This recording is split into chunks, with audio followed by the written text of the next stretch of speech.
In November 1955, the merchant vessel Tuvalu spotted the MV Joyita drifting north of Fiji, floating silently 600 miles off her intended course. Boarding parties found a vessel battered by the elements. The flying bridge had been smashed away, and she was listing heavily to the port side, with her lower decks completely waterlogged. But the most disturbing detail: an absolute silence.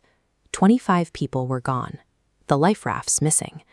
The Joyita defied the logic of a typical maritime accident. She was a wreck that refused to sink, drifting as a silent monument to a crew that should have still been on board. To understand the mystery, we have to look back 5 weeks to the port of Apia in Samoa. Captain Thomas Dusty Miller had contracted to transport passengers, a government official, and vital medical supplies to the Tokelau Islands. He chose to set sail despite knowing his port engine had suffered a catastrophic clutch failure. They left this maritime hub on the morning of October 3rd, expecting a routine 48-hour transit across the open ocean on a single working engine. When they failed to arrive, the Royal New Zealand Air Force launched a massive search. Sunderland flying boats scoured 100,000 square miles of the Pacific, yet they found no trace of the missing vessel. The disappearance was physically improbable. The ship was built to carry refrigerated cargo, meaning her holds were insulated with 640 cubic feet of solid cork. In addition to the cork, the Joyita carried a secondary source of buoyancy: 80 empty 45-gallon fuel drums, sealed and secured below deck. This combination of cork insulation and trapped air made the vessel lighter than the volume of seawater it displaced.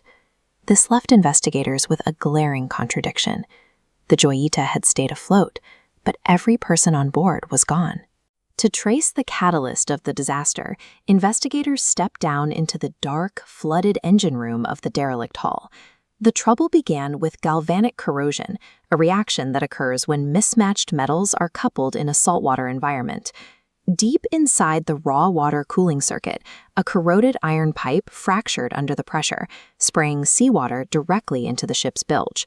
The water level rose quickly. Debris in the bilge blocked the primary and auxiliary pumps, rendering them useless. Seawater soon reached the floorboards, drowning the single working engine and killing the ship's propulsion. While the mechanical failure crippled the Joyita's movement, it was physically insufficient to sink the vessel. On the darkened bridge, the physical evidence allows us to establish a timeline of the escalating crisis. The rising seawater swamped the auxiliary generator. As the main electrical grid shorted out, the ship's electric clock stopped rotating at exactly 10:25 p.m. The radio was discovered tuned to the International Distress Channel. However, a small break in the aerial wire had been accidentally painted over by the crew, limiting the radio's range to just 2 miles. On the upper deck, investigators found that Captain Miller's firearms were missing from their usual place. The ship's logbook and navigational tools had been removed, and someone had hastily rigged a canvas awning behind the bridge. The most disturbing item was left out in the open: a doctor's medical bag, sitting alongside a scalpel, a stethoscope, and 4 lengths of blood-soaked bandages. These remnants suggest the evacuation was a chaotic, terrifying scramble, driven by a sudden injury and absolute darkness. In 1956, a formal commission of inquiry reviewed the evidence of the flooded hull and the missing cargo. The commission officially deemed the fate of the crew and passengers inexplicable. One prominent hypothesis suggested a violent mutiny. If a physical confrontation left Captain Miller incapacitated, the passengers were left without the only man aboard who truly understood the vessel's unsinkable design.